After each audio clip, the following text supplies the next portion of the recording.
Gabe, wait for me! Run faster! It's right behind us! Here, go into the kitchen.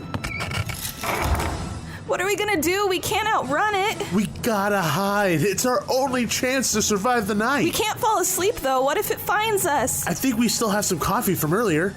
That should keep us alert. Gabe, hurry! Got it. Here we go. Expedition Roasters. The artisanal roasters, especially pop culture inspired coffees. Oh yeah, this'll keep us awake. It was really good this morning. I bet it's even good cold. It was Ghoulish Delight, right? Ironically, it was Happily Never After. You know, the ones themed after the Haunted Mansion? Well, it looks like we stumbled into our own haunted mansion, am I right? It's no time for jokes. Drink this. Oh man, this is good. Trust me, as soon as we get out of here, you can buy as much Expedition Roasters as you want. I know you love the art on the bags. Hey, can I have some of that coffee? I'd kill for a good cup of coffee. Not literally, of course. You gotta be joking me. Ow! Just give him the coffee and shut up. Sorry if I scared you. Being a bit tired can for sure make me a bit grouchy. Oh man, that's so good. Reminds me of a coffee I had at this old mansion in New Orleans. One heck of a swinging wake. If you like that, you might like their other ones. They come out with other flavored coffees all the time. I don't think ghosts have internet access. Well, we must be going now. Thank you for the coffee. Anytime, and thanks for not hurting us. Oh, it's not a problem. I never wanted to hurt you or follow you home, but... But what? I can't speak for my friends.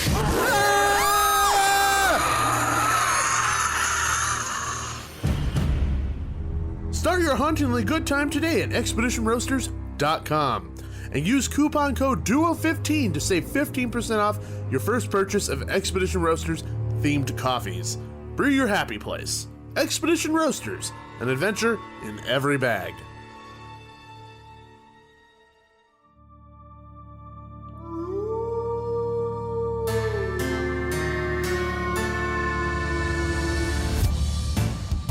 Welcome to Theme Park Duo Podcast. Grab your severed heart monster friends and hop in line as we take you on a creepy tour of some of the best haunts around.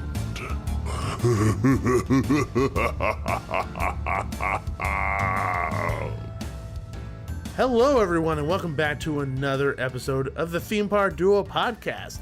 This one is a little bit different because Nikki is not here. I am joined by my friend James from the Creepy Kingdom. Well, you changed it recently. It's not Creepy Kingdom Podcast anymore because there's like 10 of them. Yeah, now. right now we have like it's 20 podcasts. Creepy baking, creepy laundry, creepy Kama Sutra. There's like creepy everything now, right? Yeah, yeah. There's several podcasts that cover creepy Kama Sutra. Too many topics can be contained in one.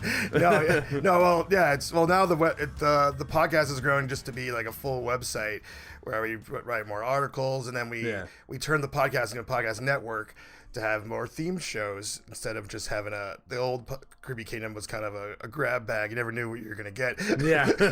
Yeah, I get you. We talk about films, theme parks, haunts, and now we have shows dedicated to each of those things. There you go. So James is going to be joining me to talk about Queen Mary's Dark Harbor for 2018 this year because Nikki and I didn't get to experience this year. What are you guys doing? I mean, nothing real big at all. Like just having a baby and just all that stuff. Trust me, the things that I've seen come out of that baby are more terrifying than anything you could experience at any haunt. I have screamed plenty of times. Oh my! So many times. I've gotten.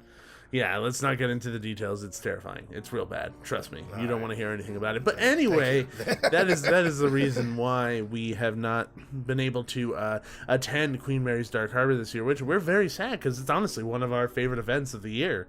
I mean, it's really hard to skip that one because of how unique it is. For sure. I mean, having a haunt in a actual haunted place. A haunted haunt. Haunt.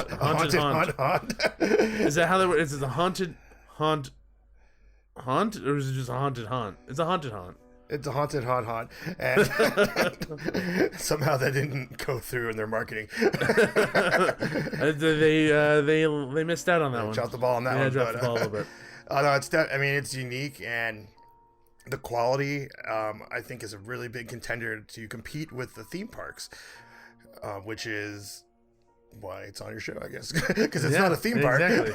But it's themed entertainment, which is what we do. Even though we're called Theme Park Duo, we cover themed entertainment. And Queen Mary does some fantastic work throughout the year, with not even just the haunt of Dark Harbor, but with Chill and a lot of other things they have going on. So I mean, I'm just sad in general that I didn't get to experience it, but you did, so I get to live vicariously through you. Yes, live through me. Ew. Sorry. And your listeners get to live through me as well. It's a lot of pressure. But I think you will succeed. I think you will pass with flying colors. We'll see. Most of those colors will be black because it's Halloween. Yes. There you go. Blacks, grays, dark crimson reds for blood. There you go. Yeah. Flying colors. Flying dark colors. Anyway. Dark Harbor. Anyway, yes, Dark Harbor. So let's talk a little bit about the event. So this year, there was a lot of hype behind the event. At Midsummer Scream for this year, they announced that they had a new evil spirit joining them, which everyone thought it was going to be a new character, but it ended up being Jon Cooke, whose name you might be familiar with because he designed a lot of incredible mazes at Not Scary Farm, and now he has his own Plague Productions, and he has an escape room in Upland. I think it's Upland. If not, it's somewhere in the Inland Empire. Yeah, it's in the Inland Empire, and it's called Murder Co. It's fantastic. So he's joined their team to help kind of revamp every single maze they have. Yeah. Now, do you know if he's touched just the mazes, or has he kind of touched everything as a whole, like the entire event? I don't know. If I had to guess, I would say it was just the mazes. I don't really think the entire event had an overhaul, but the mazes, pretty much all of them completely did. And I'm really eager to get into how extreme some of these overhauls were. From what I heard, there are some really, really drastic changes to a lot of mazes, and even getting rid of one of the mazes in its entirety. So there is a lot to talk about with regards to that. But in general, before jumping into that, could you feel a difference between last year's and this year's event? I mean, when it comes to the mazes, I definitely feel different. I guess in the past, every year, Dark Harbor seems to bring a new maze. So we always have the one thing to look forward to. This year, we didn't have that, but they overhauled some of the mazes so much that some of them really felt like a really new experience. Yeah. Like one in particular, I teaser, really felt like it was completely brand new. Like I never, I never went through it before. Well, that's good, and I think that's actually really, really good, because I know one of the biggest complaints of haunts in general, if they're bringing back mazes, they don't touch them. And the fact that they're bringing back all these mazes, but they're almost completely, like 95% different, is fantastic. Because then it feels fresh, it feels different, it feels new, but it feels recognizable at the same time. Yeah, it's a little bit of both. And also, back to the uniqueness of Queen Mary, most of their mazes are based on actual legends that took place on the ship.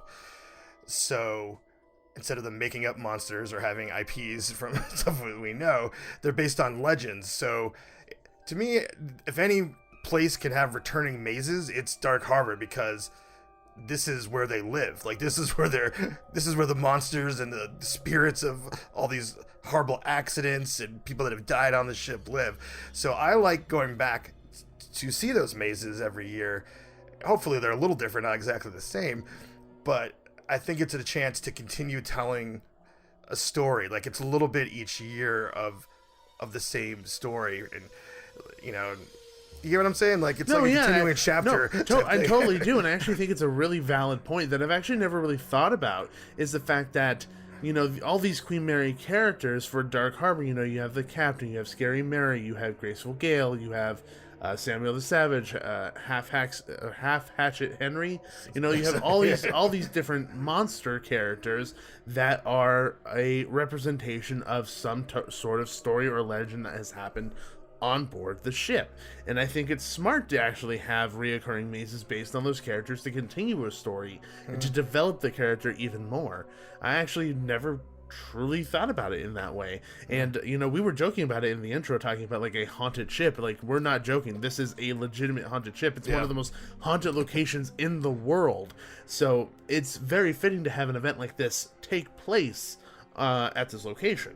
And you and I have been to Queen Mary plenty of times, not even during Dark Harbor, and have experienced things ourselves that were unpleasant, that were unpleasant, and that were unexplained, and things like that. So, you know, us coming from that perspective have an experience within that realm of Queen Mary actually being more than just a haunted attraction. It is a legitimate haunted attraction in more ways than one.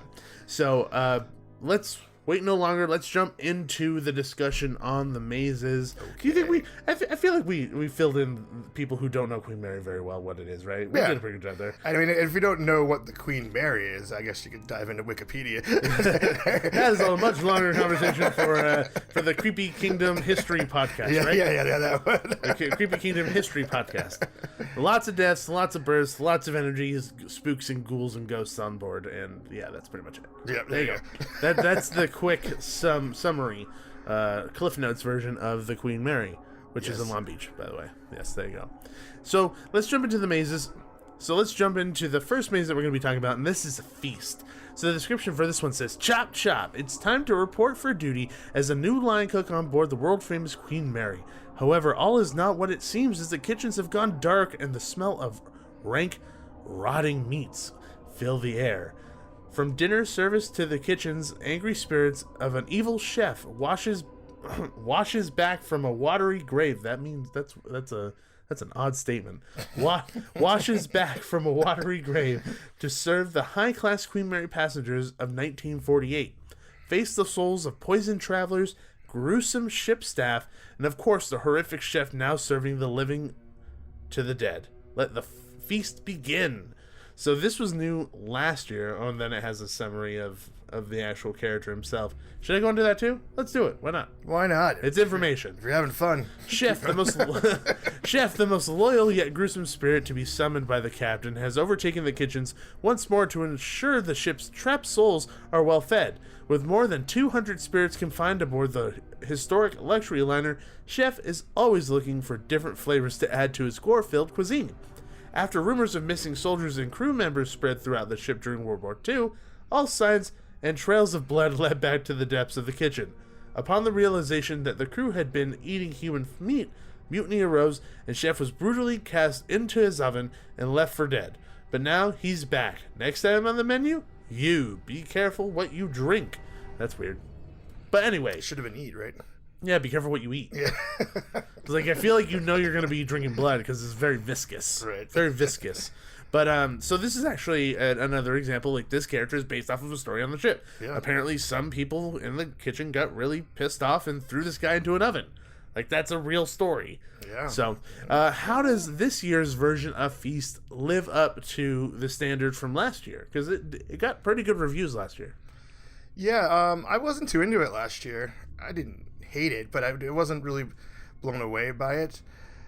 So this year, or last year, it was towards the front of the ship, and this year it is literally in the space where Soulmate was. So it's all the way to the back of the ship, but the path is the backwards path of Soulmate.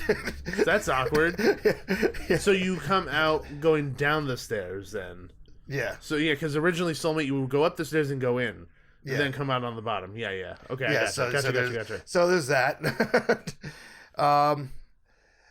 You know, I don't have too much to say about this one. I do know that there's a part last year where you crawl through a tight space, and I don't crawl through tight spaces.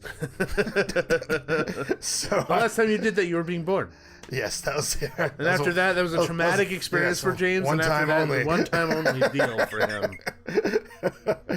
So, so I didn't do it last year, and so they have that point come up again, when they're like, and they basically tell you, get in there and crawl, and Did you not do it? Do you just walk around it? yeah, I mean, pretty much, I go along with the fun of haunts, and I do whatever, except Yeah. for getting super cramped, tight spaces. Yeah. So I literally just tell the characters that I'm not going to do it. And I try not to make a scene with it. Yeah, you're just like, I don't want them to break no, character, I'm but not I'm just gonna do this. like get in there. I'm like, no, I'm not gonna go. And they're like, oh, go over there. Yeah. We'll go this way then. But what was different about that experience this year was that they were hip to the fact that not everyone can crawl through this tight Yeah. space. So they had it like a two-way mirror, so you could see your friends. Oh, crawling that's through this space. smart. That's really smart. I really like that because then it's not like you're missing out on anything. You get to Right. actually see them crawling through and getting messed with. Yeah, That's fantastic. that was kind of cool. I didn't know if it was completely. I thought it was glass because I was banging on the thing, and then I found out later that They can't see I anything. can't see anything. That's smart. I actually really, really like that. That's really fun. So who were you banging the glass on? Who were you trying to scare? Who were you trying to get someone's attention, right? Yeah, it was people in my group.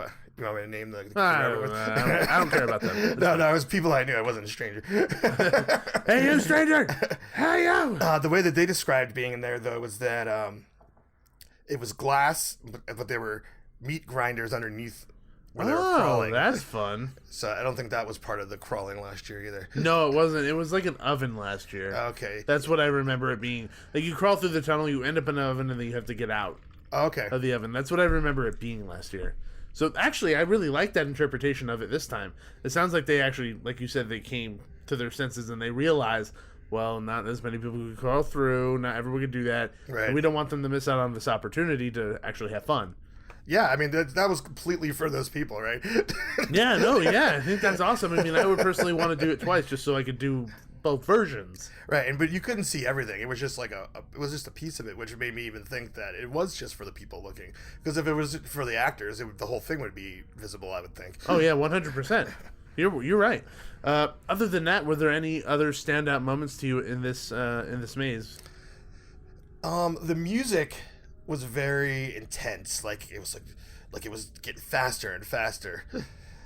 Because I remember last year the music wasn't super intense. Like, it was actually very melodic. And I don't even remember the It was music very last year. calm. Yeah. Well, like, I feel like Queen Mary does a really good job of making the music not being super apparent, making it more feel very and more part of the ambiance Yeah. of the experience, as opposed to being like sometimes like music is like a full character within a maze. Like, it really makes it have its character. And with them, it's more about just adding another level of creepiness. Because a lot of those ships mazes, like, you just hear the water hitting the ship and there's not much else going on. Yeah, that's terrifying. That's what they to were me. going for. But I'd say but as the overhaul, the music was a lot more prevalent in most of the mazes. That's cool. That's something that I don't think we're used to at No, Dark not at all. Harbor. Yeah, after a while, you realize, I'm like, wow, this, especially Feast, I remember, like, man, this music's cranking, like, it's loud, and it particularly was like really intense. It was getting faster and faster, like it was leading to some like climax or something, and it didn't. There was no climax. Like, it was, so that was kind of like, man, we're like, what's gonna happen? A big letdown. So I don't know, letdown is a little strong, but it was kind of like, there's no big like wow at the end. Yeah. Especially if you think about, if you've experienced it, you've gone through Soulmate, you start, walking up those stairs, going by the propeller, all that stuff. And you see Graceful Gale in like a pretty version, like you see her in the nice way, Right. like her living version of Yeah, herself. I mean, I love Graceful Gale. She's awesome. I did get to talk to her outside of the mazes, but yeah, no, but she's no Graceful Gale waiting at the end of Feast. I mean, there's really, besides that, I guess it works as the beginning of Soulmate because you kind of get it's a slow, like Slow burn. slow transition into the chaos, and this is kind of a slow transition out of the chaos of Feast. Huh. Interesting. So that's what I'm saying. It was like all this build up, and then Yeah, no, I see what there's you're really saying. I nothing definitely there. see what you're saying. You know, I mean, definitely see what you're saying. that's I don't have too much else to say about it. I mean, I wasn't this theme. I'm not like super jazzed about this character. Yeah, like that. I mean, it's just like you have all these other cool characters, and it's like chef. Okay. Right. Yeah. Yeah. I mean, you know. Hello there, children. You know, that's all I just think about, like South Park chef. If it was that chef, maybe That would be way better. A lot more music. Yeah, a lot more I guess music. the whole like cannibal chef on the seas thing is not the most awesome theme, but you know, whatever. It works. People enjoy it, and there was a lot of cool new additions this year. So. Yeah, I would say with that meat grinder thing, I would say that was the highlight for sure. That's cool. That's cool.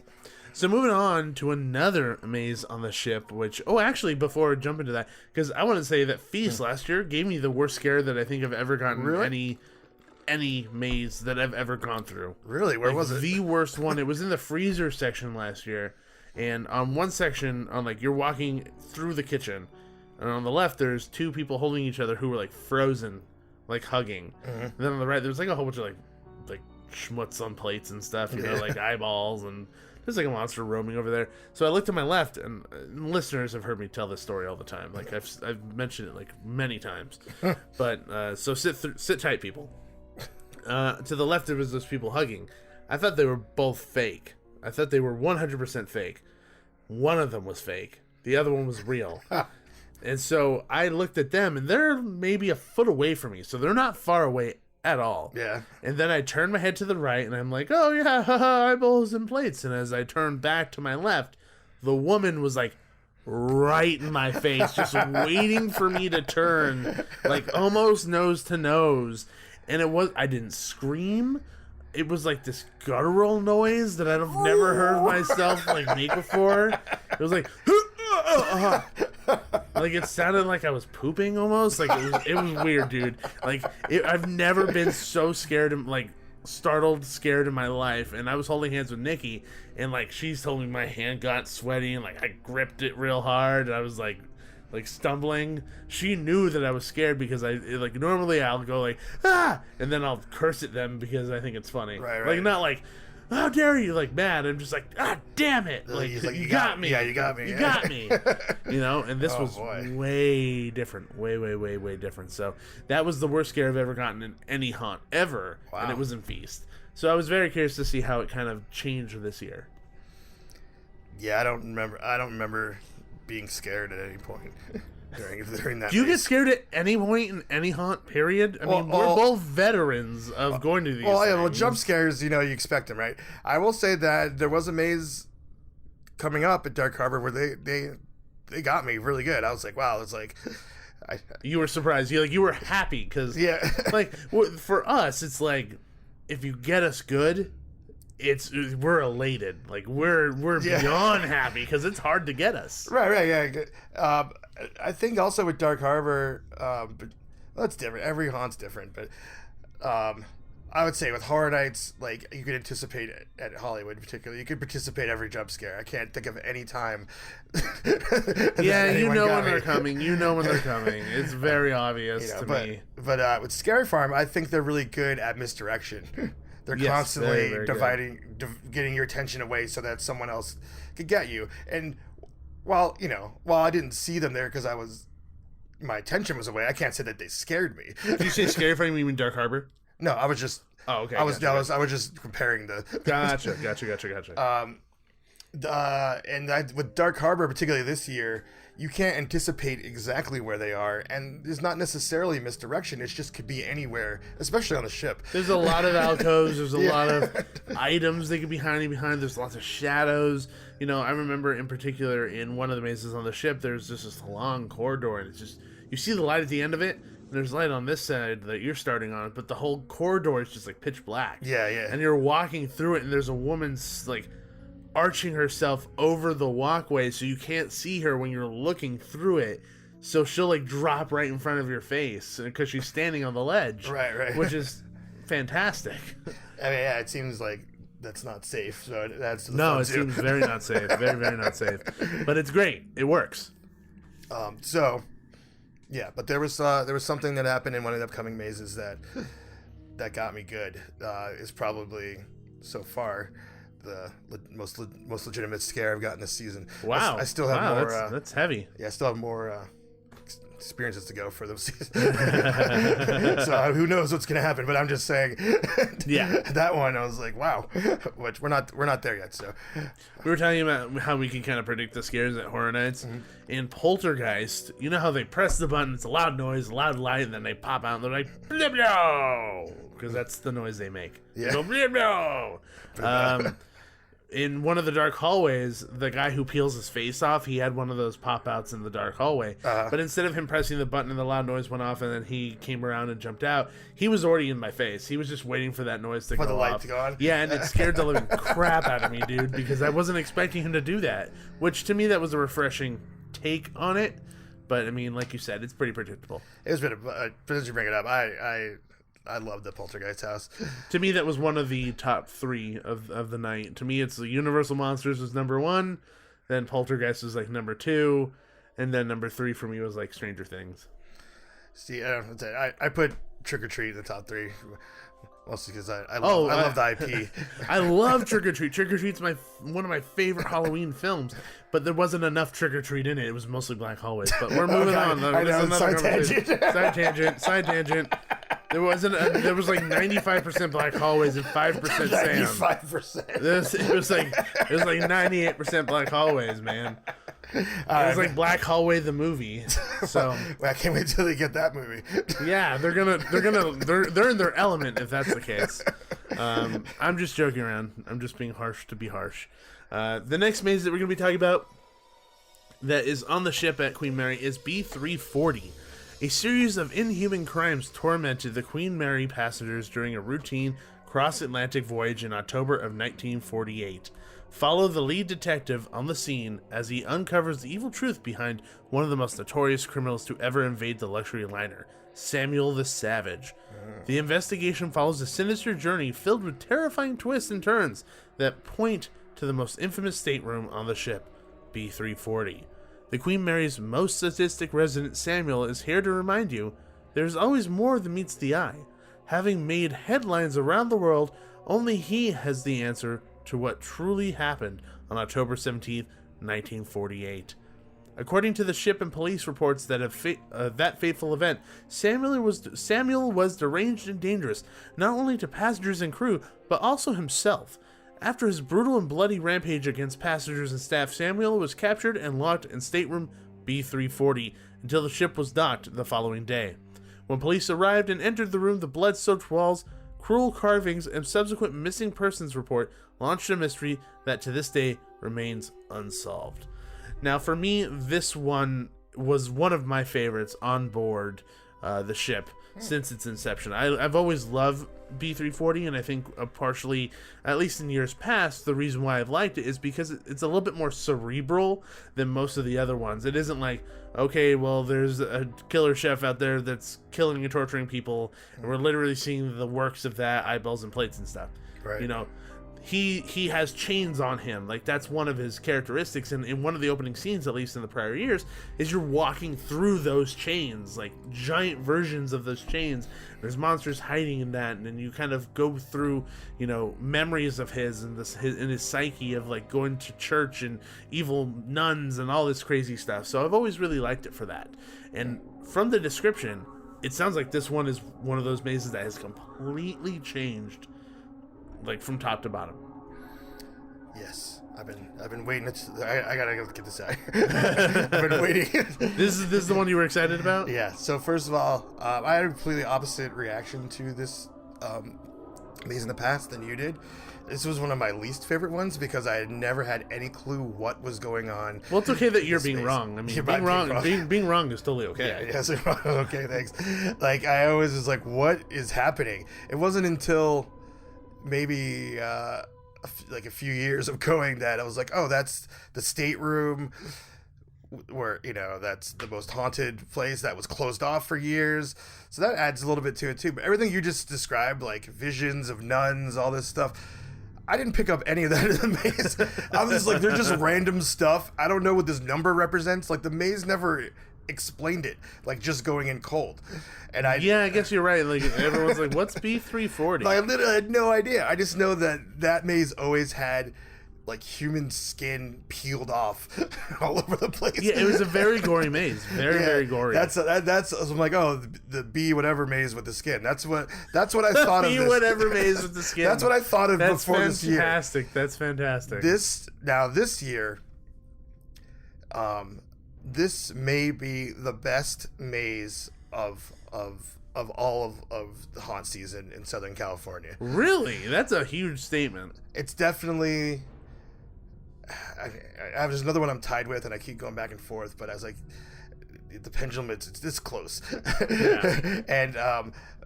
and this one might be my favorite. The other one we'll bring up later is it's really close, but this one was completely different from the ground up.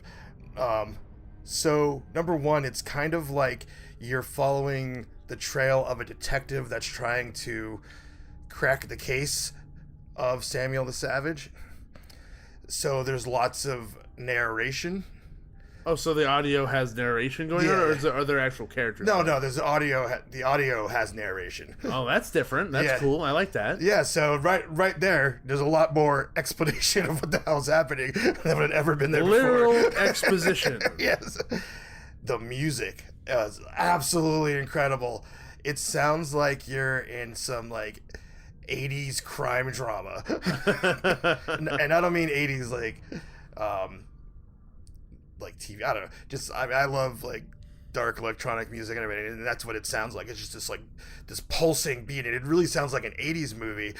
I kind of know what you're talking about. Yeah, you know, so like dark synthwave. Yeah. I'm not sure why, but I love it. It works. Whatever the reason why it works. Now, Samuel the Savage, who I assume Samuel the Savage in the maze has this character design that's not been seen anywhere else. It's not in the promo photos. Oh, really? Yeah, it looks really cool. Like, so what does he look like? Because on the promo image, which we're looking at right now, you know, he has scars on his face. His mouth is all bloody. He has the chains. He has like torn up clothes and yellow eyes, and that's pretty much it. Right, and I assume that who I'm talking about is Samuel the Savage because he appears throughout the maze. I thoroughly hope so.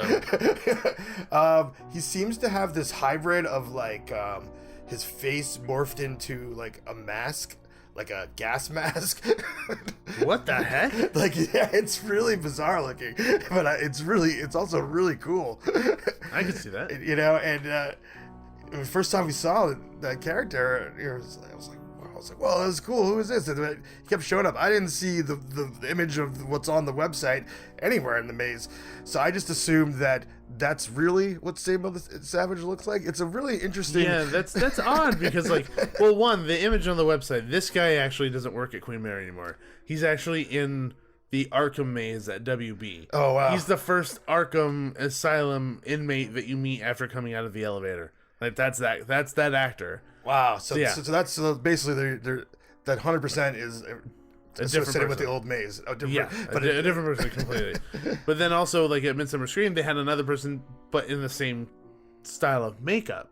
So I don't know why they're not using the same imagery from the maze for the character himself. I don't know, but the imagery in the maze is awesome.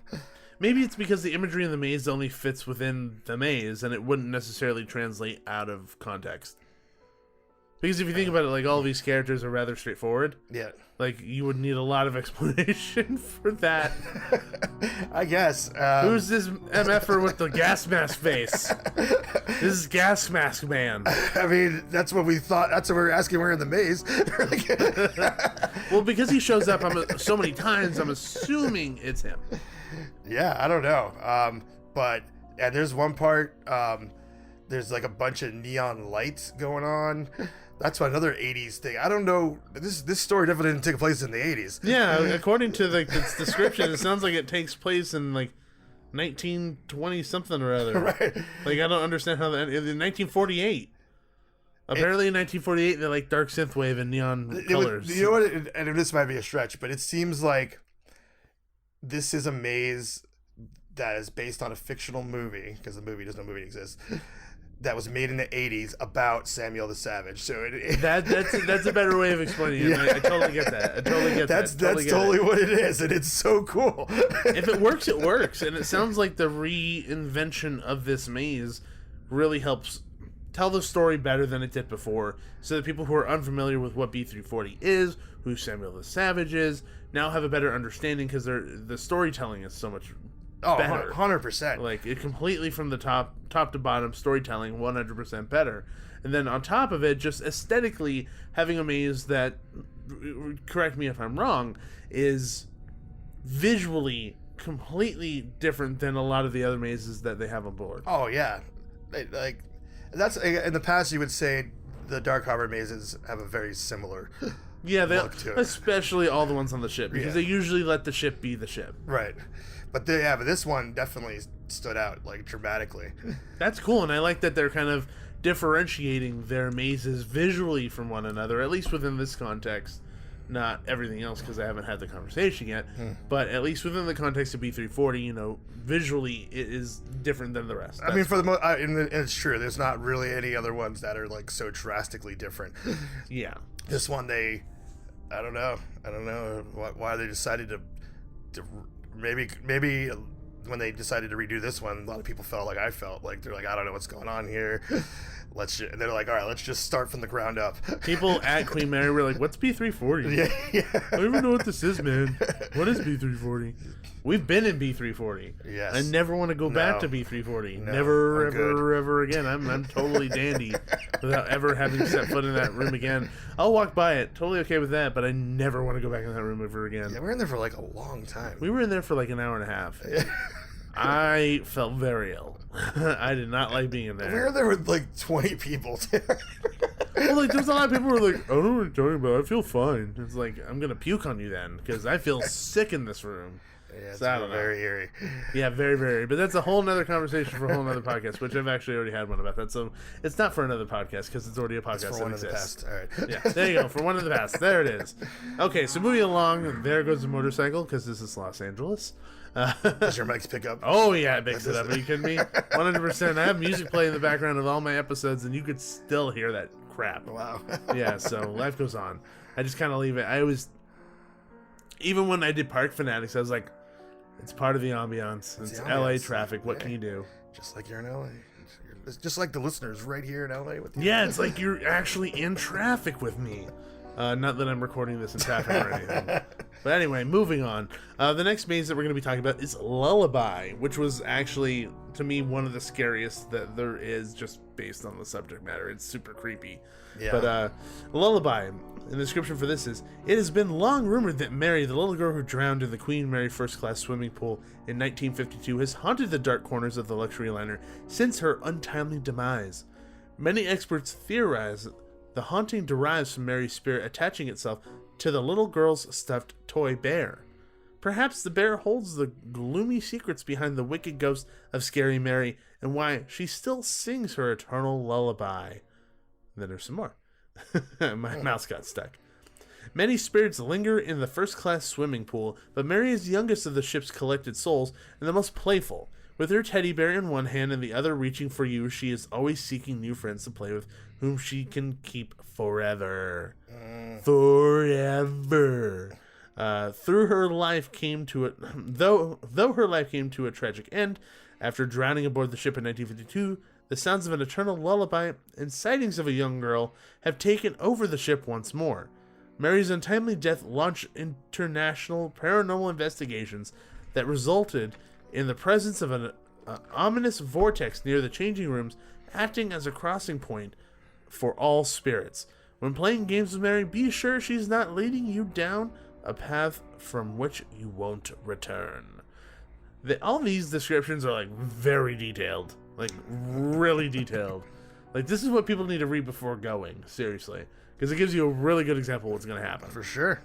So, how does this one stand up to the last iteration of this maze? Because to me, like, this was a really fun maze. You got to walk by the swimming pool, depending on like how many Scary Marys are around, they could really mess with you. I mean, they separated me and Nikki at one point. Like, we were by ourselves and they separated us. So Nikki went up the stairs and one of the little Scary Marys just stood in front of the stairs. She goes, "We want to be my friend," and I was like, "Nope." Like, "Do you want to play a game?" I was like, "Nope." "Why don't you want to be friends?" "Cuz." And I had to walk through that entire maze by myself, and it was terrifying. Are you kidding me? Like, screw that. But it was fun. It was a great experience. So how does this year stand up to the last one? Well, I would say Lullaby in the past has been my favorite. Oh, really? Yeah. And they made some modifications to it that I wasn't too thrilled about. Okay. Now, they mentioned this thing about the teddy bear in the description you just read there. the spirit being attached to the teddy bear, almost like Charles Lee Ray being attached to the good guy doll. In a way. That's not as it's not as that as It's that simple. It's not as interesting It's as cool. cool. I just like being contrary to whatever you say. Yeah. It makes it funny and entertaining. Sure. Well, number one, I feel like the playful tone of the maze was taken out. So it's no longer like, "I'm gonna play with you forever" anymore. Like the whole, like, giant toys and things like that. Right. Yeah, I mean, it's there a little bit, but it's scaled down because basically Scary Mary, like in the past, Scary Mary was coming after you, trying to be your friend. Yeah, she was everywhere. Yeah. Number one, I would say there's probably like a third of the Scary Marys in the maze that are normally there. So there wasn't, like you said, they were everywhere. There was definitely not a lot of them in there that I recall. So that was different. And when you saw her, I mean, sometimes she was coming at you, but it wasn't about this whole play with me, stay with me in the afterlife vibe. Yeah. She was like not having a good time because of something going on with her teddy bear. So it was almost like you were passing by her nightmare or something. It's a totally different vibe. That's really odd. Than you being stuck in her world. I feel like that was what made the maze really good, is because you were the target. Yeah. You were the reason why she was coming out of the woodwork in the first place. Like, she's coming after you, which makes it a very interactive experience and not very passive at all in that manner. And it sounds like this is more of a passive experience where you're kind of walking by these scenes and watching something unfold in some type of story that's not involving you. Because before it involved you. Yeah, that's kind of the way that I interpret it. What's unfolding isn't really that obvious or anything, and obviously there's still Scary Mary's coming out, and that hallway is in there that you're talking about, the one long hallway where someone's... Yeah, that thing is terrifying, man. I know it's coming and it still gets me. Yeah, I mean, that's still there. I'm not sure the context of that. They just keep it for fun. I don't know. In fact, I don't recall going by the swimming pool. Yeah, from what I understand and from other people, because for our article, we actually had Brad Jasinski do the article for us, because he went, "You don't walk by the swimming pool anymore," which to me is a huge missed opportunity. I think I think that's a problem. It's like, you have a maze based on a ghost that drowned supposedly in that pool, and you don't have that pool anymore. Yeah. And I don't know why. I mean, there could be for various amount of reasons why you can't go there anymore. Yeah, maybe at least this year. Maybe they just maybe renovating or who knows. There's a myriad of reasons why we probably don't go through there. But I truly think that there's an issue with not having gone through that pool after having gone by it so many times in the years past. This seems like it was changed for the sake of being changed. Like, not for the better, just because we want to change things up. Yeah, I mean, that could, that's just my opinion. Just because I really enjoyed the way it was before. And I didn't dislike it, but I'm just saying I really enjoyed it the way it was before. The playful feeling was gone. Yeah, and that in and out of itself kind of distinguished itself away from everything else, because every other maze at Dark Harbor is, outside of like Circus, is rather sinister. Yeah, this was like one of the few that was like super kind of funny in a way. Yeah, it was sort of lighthearted. Lighthearted in a weird way. Yes, but yeah, that's my only real takeaway. And in fact, at the end, before you leave, Mary's laying on the ground, like literally right towards the exit. In the past, that's where Mary kind of follows you out and keeps talking to you and says, "Don't leave," and all that. And this time she was on the ground, like holding her head and screaming about her teddy bear, like it was like she was in a insane asylum. Do you think that maybe it could have just been the time that you went through? Like maybe she gets up and she follows you out screaming about her teddy bear or something. Maybe it was just that moment. I mean, and when it comes like, and I'm a broken record when it comes to these haunt episodes, because I always say going through these experiences is all about timing.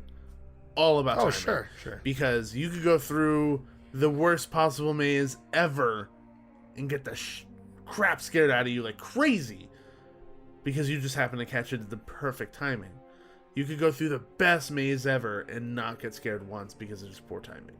So maybe it was just poor timing. Maybe like she just happened to be doing something different at that moment that she normally wasn't doing all night long or something. So I don't know. But it stinks that it doesn't hold a candle to what it was previously for us, because I think we're on the same wavelength here where Lullaby was awesome. Yeah. I thought it was really fun in years past.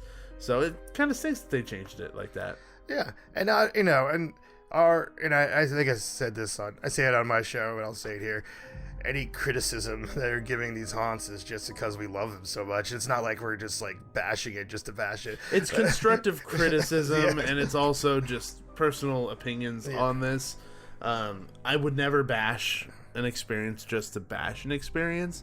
I feel like that's not helpful in any way whatsoever. It's not constructive, which is the reason why, most of the negative things that we're saying are constructive, and we also follow it up with things that we love about it too. So it's not like we're just negative. I also think to talk about this in so much detail, obviously, like, we're passionate about it. So.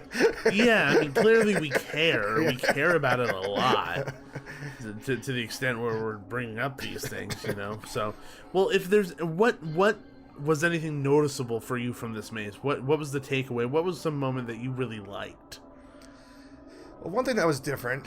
One thing that was different. It was different. And I sort of I feel like this would probably was bad timing. It wasn't bad. I feel like this would be awesome if the timing was good. That's why I was saying it's different. Yeah. Was that you go through a path of a bunch of fake scary Marys. That sounds cool. One of them is real.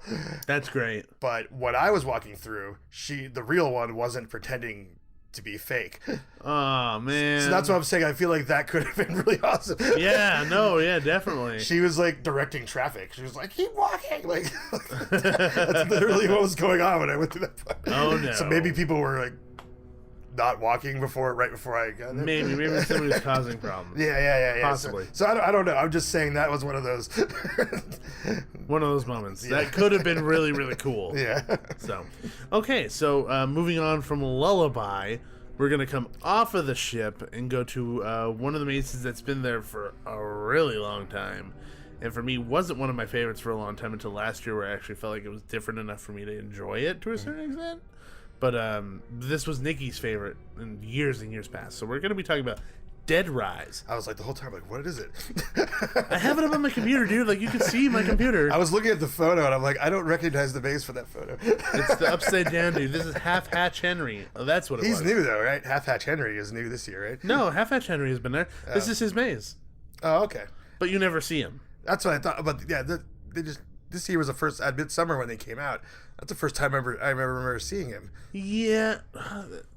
I'm so confused by that, because I remember seeing Half Hatch Henry at the event. I remember seeing him at other things. But this version of him wasn't the version that I thought it was. Oh, okay. Because they talked about... Because the guy with the eyeball hanging out, right? Yeah. Yeah.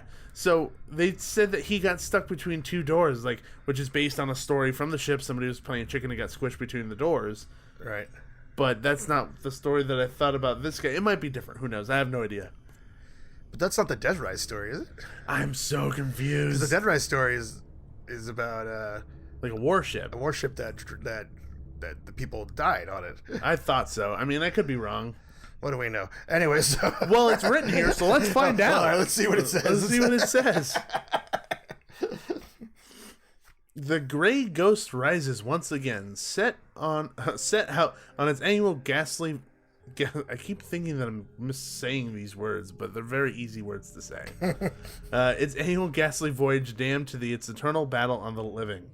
With the fearless captain at its helm, guests will walk among the rusted carcass of the Grey Ghost as it's full steam ahead into the flames of war. So this is what we were talking about. Thus, those unfortunate enough to be caught in the ship's warpath may either salute the captain or, like an anchor, sink to the depths of the watery tombs. Then the rest of it says, it has been rumored about the ship throughout Dark Harbor that only half of spine-chilling Henry's story is known. An infamous daredevil, Henry's reputation stems from his years aboard the ship as a crew fireman before a deadly game of chicken inducted the severed soul into his eternal voyage. Okay. So it's both. So I guess we were slightly confused because it is both. Beneath the captain, Half-Hatch Henry is now climbing the ranks, training others through seas of shrapnel under fiery skies. Once aboard the wreck of the sunken ship Dead Rise, only will you know whether you have what it takes to make it through the deep sea boot camp alive. That description to me is like so convoluted. Like there's so much going on. Yeah, it's to the point where you're like, you don't even want to comprehend it. You're just like, whatever. Can I just go in and get scared now, please? So how did you feel about Dead Rise this year? Because from what I understand, like it's pretty different. There's some big differences. In the past, what I liked about it was that, it's outside, it's not covered. They use a lot of fire in there. And water. So because of that, because it's outside, and I like that element of it. One thing, last year they ended it this way, and I'll get to the end in a minute. The ending to this maze is my favorite ending of any maze anywhere ever. Well, so I'll just get to it when I get there, because I have really mixed feelings about this one this year. Oh, really? Yeah, interesting. And you just kind of walk through tight sleeping quarters of sailors, and that's where they were hiding. I mean, then it was in the past. I mean, that was really it. I don't really remember. Yeah, like you walk through kind of like a kitchen portion, they'll hit the wall because most of these sets are within those big metal containers, like storage containers. So they hit the wall and the whole place echoes, and that's really what gets you. Right. Or sometimes they're right in front of your face and you can't see them because it gets so dark in there. Yeah, exactly. So it was okay. In the past, I mean, I was indifferent about it. I felt the sneeze coming on. There we go. Bless you. I was trying to see me to pass. I saw your face kind of like It's like contorting. It was like contorting, and I was like, "What the hell is happening?" I'm like, Terminator 2, like morphing. Yeah, exactly. Really a robot. So anyways, like Batman the Animated Series, where like he shows Clayface his actual face. Do you know what I'm talking about? I don't know that one. Oh my god, look it up. It's an incredible scene from the animated series. He shows Clayface his real face, and Clayface just goes insane. He starts like morphing back and forth to like all his different versions, and it's nightmarish. So that's what I thought about when I saw you doing awesome. that. Oh, thank you. Something nightmarish. Right on. Yeah, there you go. So when we get there, and I don't know how they've defined this or refined this process, but when we first got our tickets, they gave us a token. Okay. And the token had a symbol on it. And by us, I mean our entire group got one token, not all of us got a token. No, everybody didn't get a token, just your group gets a token. And by group, I don't mean just the Creepy Kingdom group. I mean the Creepy Kingdom and Nightmarish Conjurings group, because we were all literally together. Oh, wow. And so they're like, so I was like, here's your coin. I'm like, oh, do we get more than one? They're like, and they just like, we don't have too many, so you guys can just have one because you're going to do it together. And we're like, all right, well. But did you get to keep the coin? Well, no. Well, the coin, as was explained at some point, has a symbol on it. And if we see that symbol in one of the mazes, then we show it to the person that's standing there.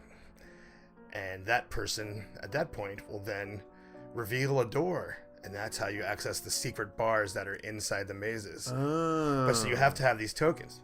Now, I'd mentioned, maybe I mentioned on the show. So there's no way to get into those bars unless you have a token. Correct, as far as I know, unless that changed. So do they just randomly give them out to people? No, you're supposed to get them when you go in. That's when we got them. So they just hand them to you when you go in. Yeah. And if you want to go in, you can do it. So it isn't like no, random. No, I mean when we go into Dark Harbor, not inside the maze. Oh, gotcha. Like when we checked in to go in, that's when we got the one token for our See, group. I'm curious to know how they do it for the general public. I mean, hopefully they have more tokens because we were, it was the second night it was open when we were there. So, now, I may have mentioned while we were recording, I don't remember, but a friend of mine was determined to find all the secret mazes. Secret bars. Bars, I'm sorry, yes, no secret mazes. So what they did... All the mazes are very apparent. Yes. Was the ringmaster has like an area to herself where she's mostly hanging out all night. Their whole plan was, we need more tokens. We want to go to all the secret bars. So we're just going to talk to characters and say, where can I get these tokens? So they went to the ringmaster and asked her, and she gave them all the tokens for all the... Oh my goodness, there you go. That's how it works. So... I don't know. I mean, that doesn't seem... I mean, maybe that's part of the fun. Maybe you really gotta, like... It's not for everybody, and everyone's gotta...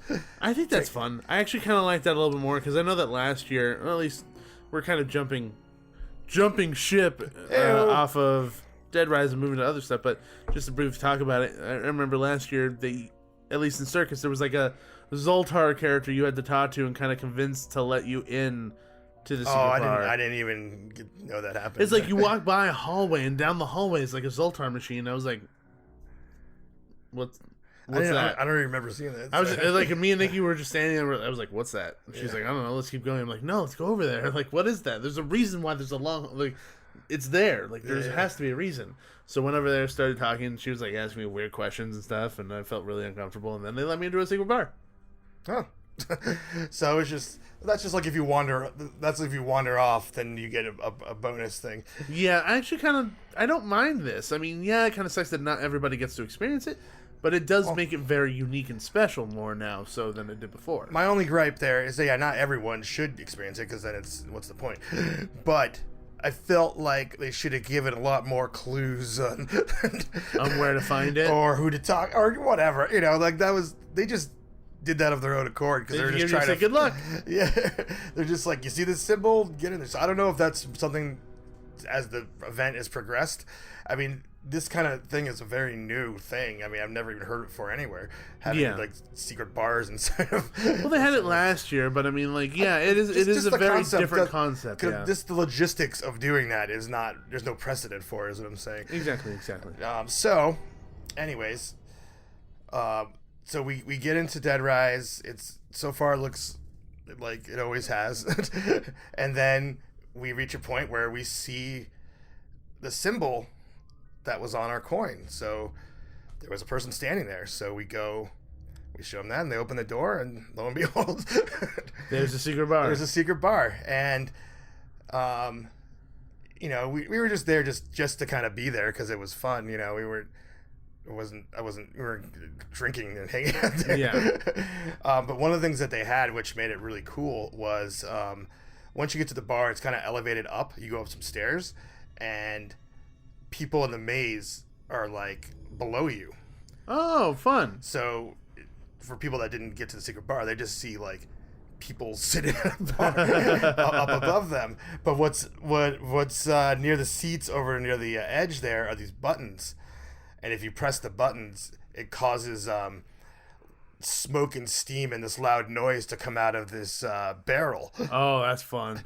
So Shannon, she sat there for probably at least 10 minutes solid. Just pressing the button? Well, no, what she would do, and we have video of this, what she would do is she would yell at the people, say, hey, there's secret tokens in the barrel.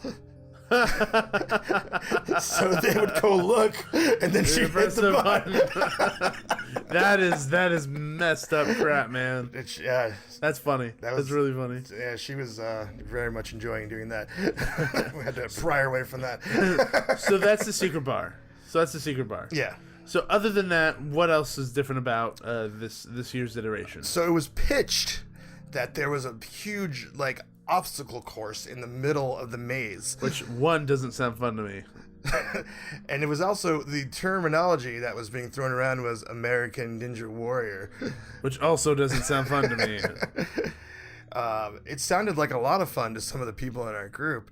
So basically we get to that point where that is, and it starts off, you have to climb like a net. It's less American Ninja Warrior, more like Legends of the Hidden Temple. not even. I was gonna say like just like boot camp drills. That's what I gotta climb a rope netted thing, and I'm not really sure what happened, but I know at that point I had like cameras on me and all this stuff, and I'm like, all right, well, I'm not doing that.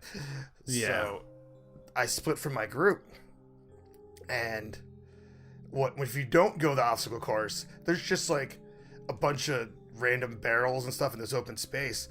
And what ended up happening was that it was just like pure chaos between people not knowing where they wanted to go, or So just a mishmash of people trying to figure it out. yeah, and we had so much fun, leaving the secret bar and stuff, and my spirits were high. But I was trying to watch what they were doing and maybe film it because we didn't know what it was, and there's a point where you can't really see it anymore. And at that point, I just completely lost everybody that I was with. Oh wow! And yeah, I thought maybe I'd meet them at the end of it or something, But if you separate, you're separated. You separate. So there's that. Oh geez. So that sucks. And it just became chaos. I mean, it came from like no one was really around when we walked into that space to like just hundreds of people were around me. I couldn't even. Oh my god! It was like like people weren't walking. It was this weird, slow, cattle call out of nowhere. Because before we were walking, and for the most part, there wasn't too many conga lines all night. They would pace out, letting people in so that you have a little bit of well, if you have experience. something like that, you're gonna really need to pace the amount of people that are going through the experience. Yeah, I feel like the working out of that needs some work, or just logistics of having. There needs to be somebody there Helping people out. Yeah, just clearly directing this way. Yeah, like what you're gonna do. I mean, they pitched this even at Midsummer, saying that you could spend all night there. There's no. What? Yeah, I don't remember them saying that. Yeah, I'm pretty sure it was at Midsummer at their panel, because I just it's like a separate thing from the maze, and it is because it's off to the side. So it is its own separate thing. So okay, then I'm confused. So it's not like you have. I know that you said you don't have to go through it. But if you do go through it, what? It doesn't meet up with the maze? It just ends or something? Or No, it does meet up. But I'm saying it's not like timed that I was wherever it lets off. I don't even know where that is. To be honest, I never saw my people again. That's what I'm saying. Yeah. So I don't know where it let off. I just know that it was a slow crawl out after that point. And one of the reasons that people weren't walking was because of the end of the maze was climbing up. And actually, I have no idea why people weren't walking, but it was really irritating. So last year, they ended the maze the same way they did it this year, which was part of something they've done in years past when it was its own maze. It was like a mini maze or something. It was like called the White Ghost. Oh, no, they've always done it for this. The White Ghost is something completely different that they did include the same thing. Oh, okay. So this maze always ended with white walls completely blasted with light and fog, and you can't see anything. You can't see anything, right. But everybody can see you. Right. So the problem I had with this was that, it's not like my favorite thing I heard, because it's like, but it's just, you just keep going, and it's fine. Because, but people weren't moving. Like through it? Yeah, because they were scared or didn't know what to do, Yeah. and it was like really backed up. I probably spent I don't even know, over 5 minutes in there. Oh my god! If you think about it, it's usually what, 30 seconds? It takes like 10 seconds, dude. It's not that long of a container. People were not moving. It was, so that was. So how did they get fixed? Did just eventually people started moving, or were people like, "Go, keep walking"? No, it never got fixed. It was just a slow thing, and then there'd be 30 seconds of just standing there. Weird. And yeah, I don't know. It was quite miserable just to be sitting in this. Yeah, that sounds like it kind of sucked. thing. So I had fun at the beginning of the maze, and then in the end, I lost my group, and then I'm standing in this, in this container where I can't see anything.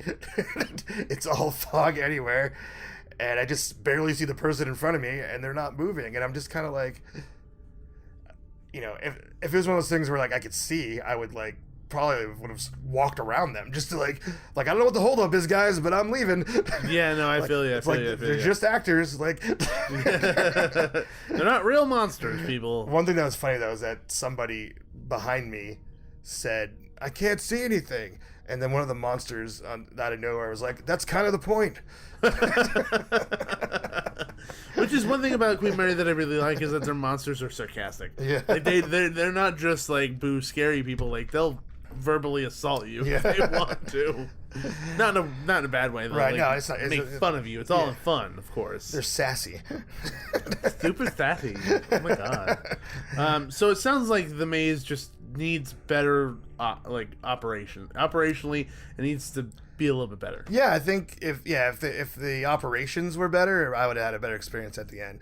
Yeah, and it just like in general, I feel like having some type of environment like that isn't really conducive to a maze environment. If that makes sense. I'm not choosing my words correctly. It's like if you're gonna have an experience like this within the confines of a maze, it needs to be developed in a way so that it doesn't cause issues like you're talking about. Right. Or else I don't think it belongs in a maze like this, because when you have a maze in an event like this, you know, throughput is like the most important thing. And if you have something that's really stopping people like in their tracks and causing so many issues, like just skip it. Like, right. You should put up a door and say you're forced to go this way right now. Like that's what Scary Farm did with Tooth Fairy, like in the black hallway. Like we got too crowded, they just take out the black hallway in Tooth Fairy. Or with Circus in years past, like if it was too crowded, they just take out the ballroom and they just say like go this way. They just cut those portions out, which I don't deny the fact that they probably will do that at some point if it gets that bad. They had to have worked this out since then, because that kind of that experience can't keep happening. Yeah. No way. Yeah. So it's, you know, on top of the fact, I mean, if people found the secret bar, then they leave to do all that stuff right after that. They're probably obliterated. Yeah. I'm so ready you know, that kind of adds bottleneck too. Yeah. The jungle gym, everybody. I'm going to do a jungle gym now. Yeah, I mean, they puke. I've never seen anyone that drunk there. I have seen people very drunk in Dark Harbor. Very, very drunk. You listen here, Mary Scary. I'm going to tell you what's up. You know, I've seen plenty of drunk people at Dark Harbor. Well, I'm sure they're there. But overall, Dead Rise, I'm going to say, like, overall Dark Harbor, no, Dead Rise. Dead Rise, to me, has always had growing pains. It's always not been its best version, in my opinion. Like you said, I like that it's outside. I like that there's water and fire and all these effects. But it just sounds like it's causing an issue, including this jungle gym portion. Yeah, so I mean, I would, like I said, I would think that they'd work it out by now, but I don't know. I've been back, and I haven't talked to anyone that's gone since. So do you mind getting wet when you get to that portion? Like, because it shoots water like in the air and then it falls on top of you. It's not like you get misted. Like, you get wet. Yeah, I mean, when we're doing media night, that definitely runs my anxiety because I'm holding, like, cameras and stuff. But, like, other than that, I don't really care. For some reason, it's always hot when we go there. No matter what date or how deep into the fall it is, it's always so hot. It's humid. Especially on the ship. Oh, it's always toasty in there, dude. It's always, like, it feels like Florida in there. Yeah, so I'm like, the water doesn't bug me too much. When we went through it last year, we were behind this family. And we got to that portion where the water was going off, and the woman in that group saw the water going off, and she put on the brakes. Like, dug her heels into the ground. She was like, I ain't going there. And, like, the monster was, like, taunting her, like, telling her, and he pressed it again. And she's like, oh, hell no, I ain't getting wet. And she literally just went the opposite direction. And we never saw her again. Oh, she left? She just walked the opposite direction in the maze, like, from where we came. So that means she walked to the entrance of the maze. That's hilarious. Because she didn't want to get wet. And, like, the monster was like, okay. I applaud her standing by her decision. She just bolted. She left. She never saw her again. She'd gone forever. So, anyway, that was Dead Rise. Moving on to the next maze that we have to talk about, which is Circus. It's the night before a dust-covered, rickety old circus opens to the public. Sneak behind the curtains to unveil the horrors lurking within the shadows of the big top. hosting a menagerie. Menagerie. There you go. Thank you. Menagerie of monsters and sinister creatures. The one and only Ringmaster returns with unadulterated, unbelievable horrors for all who step inside the circus. Though not a permanent resident of the Queen Mary, the Ringmaster's annual return to Dark Harbor takes place upon the captain's orders, no matter how defiant they prefer to be. What? Oh, whatever. Ringmasters, dust-covered wagons, and Mills Circus rejects travel the country on the hunt for children to add to this collection of freaks. The freaks may come out at night, but the Ringmaster manipulates their strings. The only question is, who manipulates yours? Freaks come out at night, everybody. Freaks come out at night. Freaks come out. Thank you. I appreciate that. No problem. Anyway, circus has been a maze in the past that has always been really fun because it's just silly, it's goofy. There's like moving floors, and the characters always tend to have a lot of fun with the guests kind of coming through and just messing with, like, hey, go through that door, and it's literally there's no door. Right. You know, they have the ball pit. There's a lot of really fun aspects to this maze. How does this year's live up to the past years? Oh, I mean, overall, the maze has never. It's always the same elements in different presentation. Different presentation, different orders. Yeah, different order, but it's yeah. always the same thing. So it's there's a lot of similar experiences. There's a few that are new that I'm not sure about. What does that mean? I'm not sure if they work or not. Is what I mean. So you reach a point where there's two paths. In the past, there was two paths. And one just led right back to where you started, if I recall. Yeah. Yep. So, but now there's actual two paths. So you have to choose, or do they tell you where to go? No, you choose. Oh, cool. And so I only did one path. I did ask what was on the other path. Someone else that would. So I have a little information on that. But cool. We'll talk about the paths then. Let's talk about that. Well, one path leads to our aforementioned ball pit. Oh, okay, cool. The ball pit. I don't know. There's a clown in the ball pit, and you're kind of having a hard time getting through, and the clown messes with you. Right, there's that. It's a little annoying. It is, But, who likes balls in their face? I don't. Nobody. But I'd imagine the ball pit aspect of this would be, you'd be more open to it if you weren't like.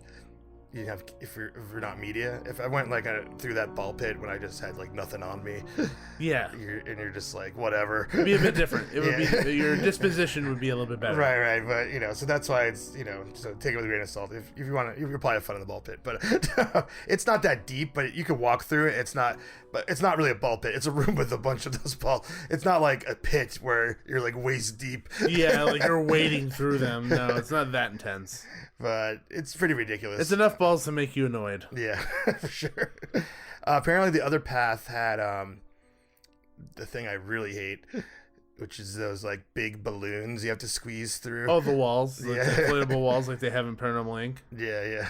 You don't like those? I don't. But tangent. That was in Paranormal Inc. was the literal best use ever. What do you mean? This year, just like how it transitions. How it went to this wholly different scene that wasn't there before in the past. I thought I went the wrong direction. Yeah, you're like, I was like, am I supposed to be here? Yeah, that was incredible. You're like, holy crap! Holy crap! What's going on here? But not to digress again. So you reach a point. Apparently, there's a secret bar in there.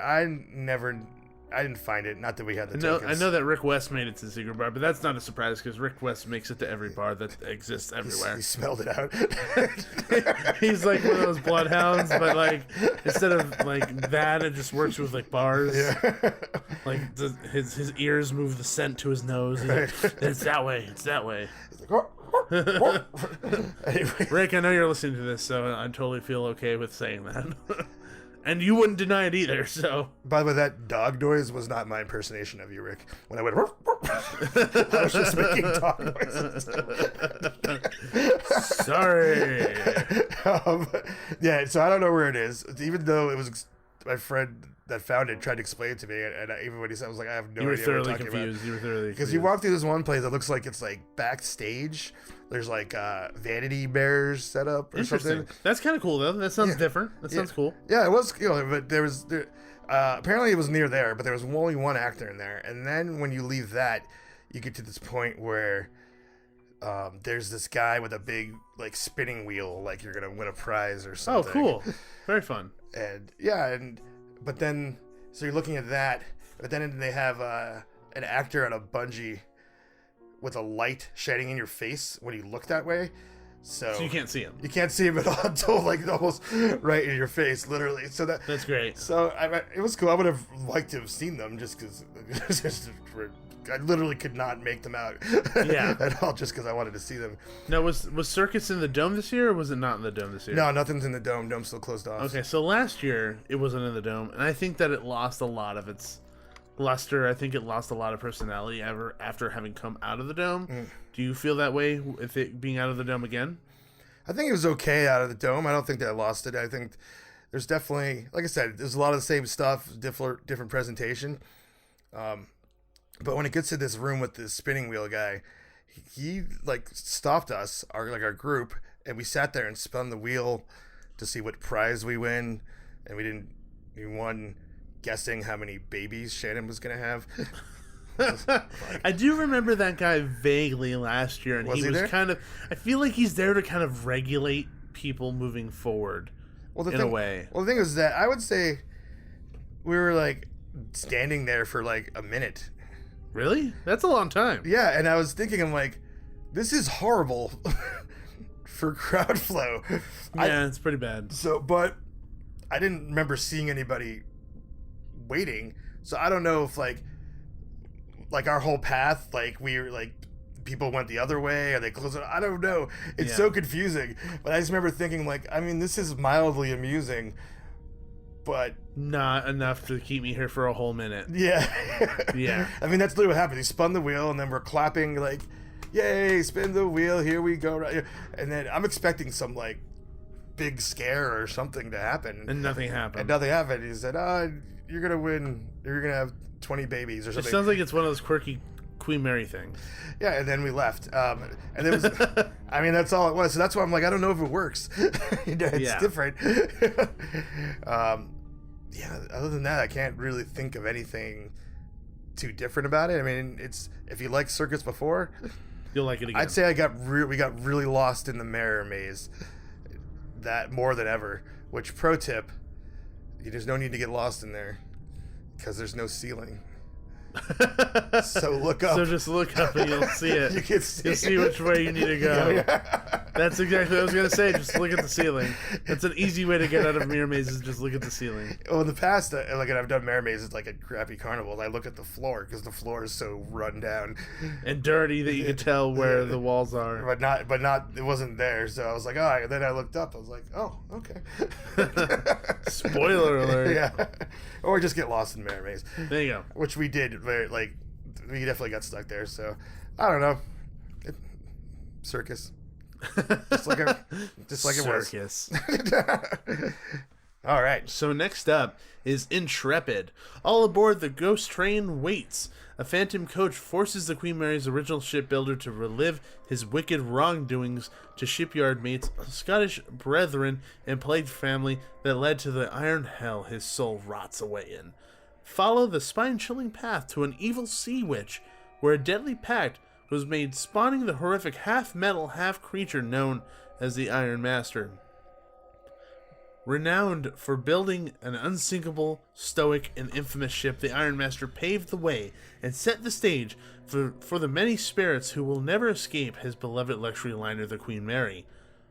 What many seem to forget, everything comes at a cost.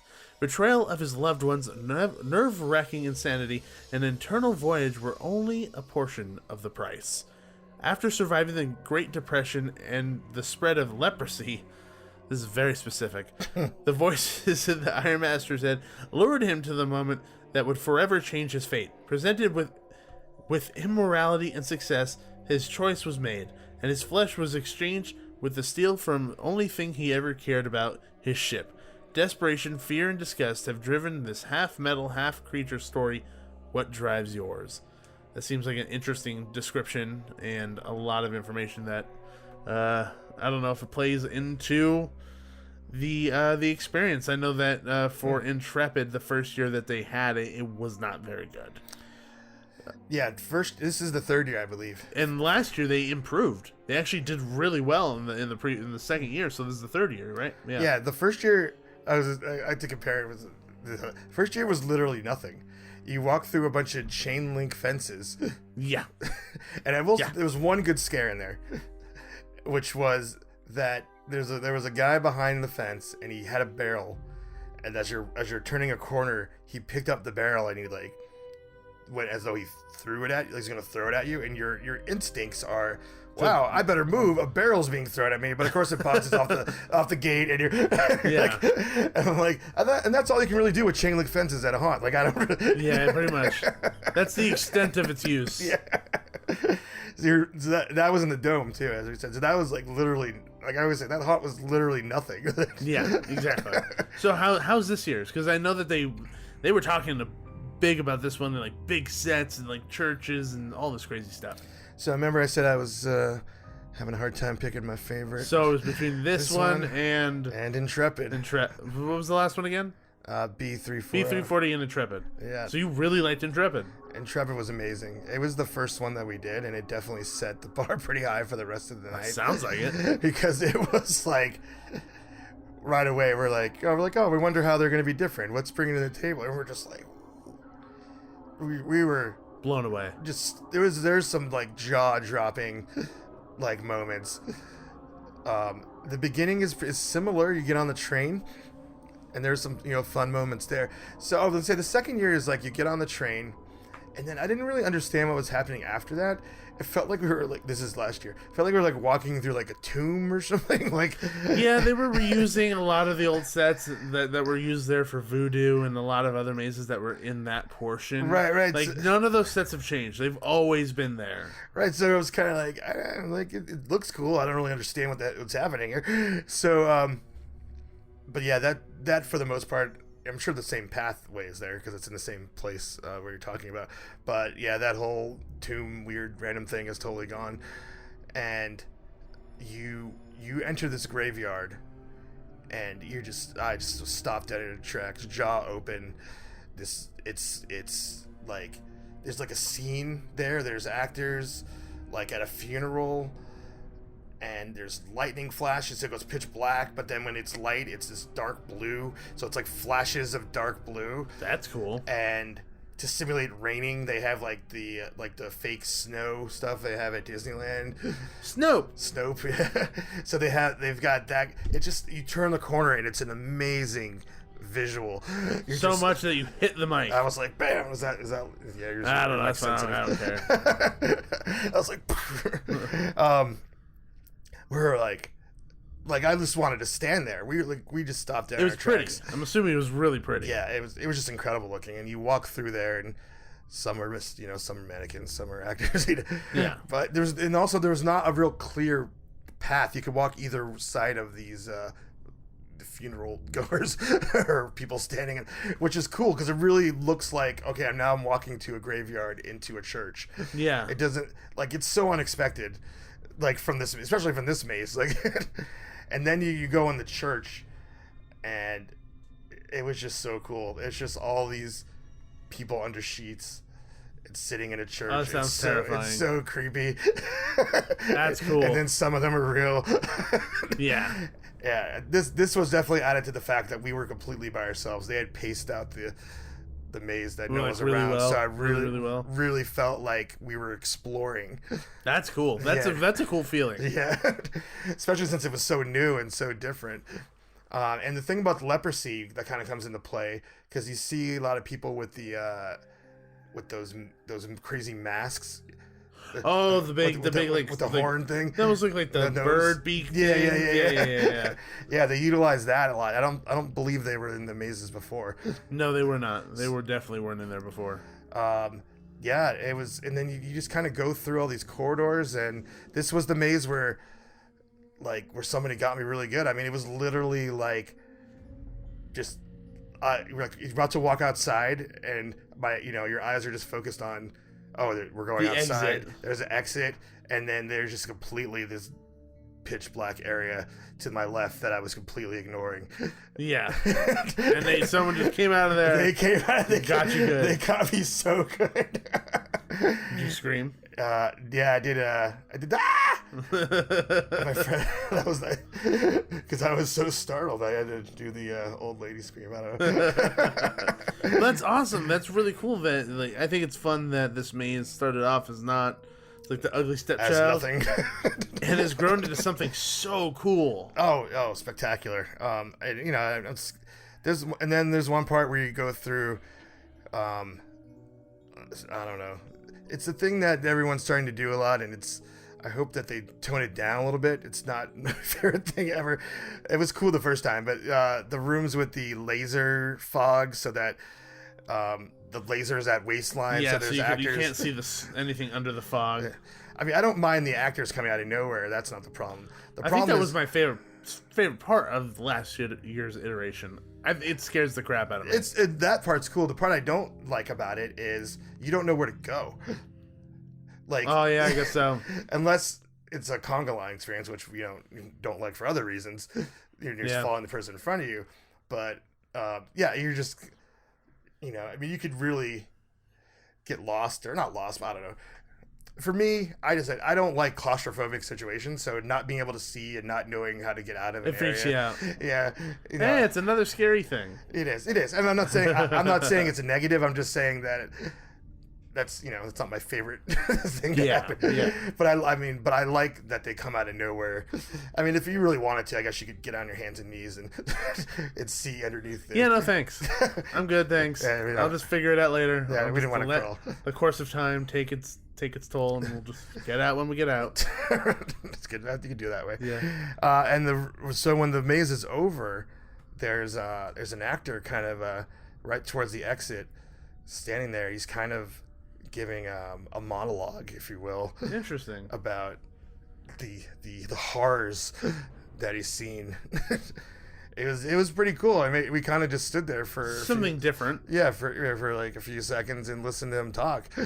And that sounds interesting. Yeah, and he never acknowledged that we were there. He just went on his deal. Yeah, he did his thing. It's kind of a rare. You don't really see too much like that in haunts. And the exit was like, it was shaped like a ship. You figure most exits are nothing, especially at Dark Harbor. But as you exit, it's like a little ship that you walk out of. That's pretty cool. So it really completes the experience that you just went through. Essentially, that guy is on like his ship crashed on land. I guess that's the way. That's the way to look at it. So you're walking off of his ship. That's really cool. That's pretty cool.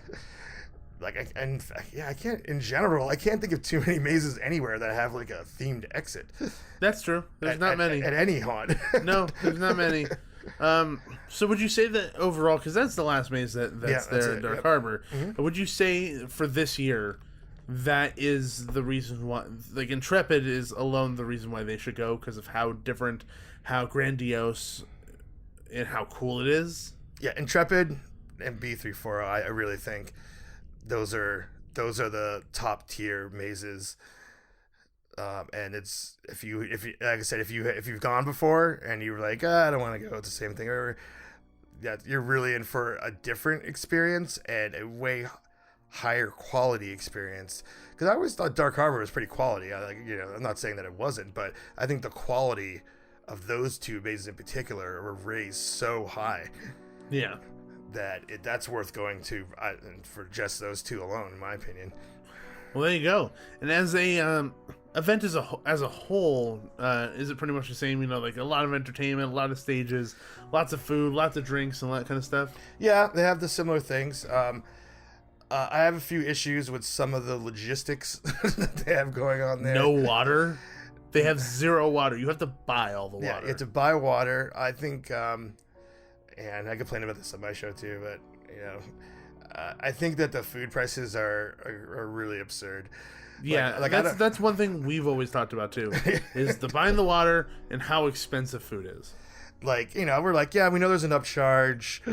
We go to theme parks, we know all that, but all that being said, I'm like, I don't know what their profit margin is or whatever, but it's like, that being said, the food that I had, I enjoyed. some people on our party got food that they didn't like at all. And it's like super expensive. And you're paying like $16, $17, $18. Yeah, I mean, basically, what was I got they had like long sausage or what do they call it? Oh, really? Very long sausage. We're still talking about Dark Harbor, Yes, right? we are. Yeah. I'm just checking.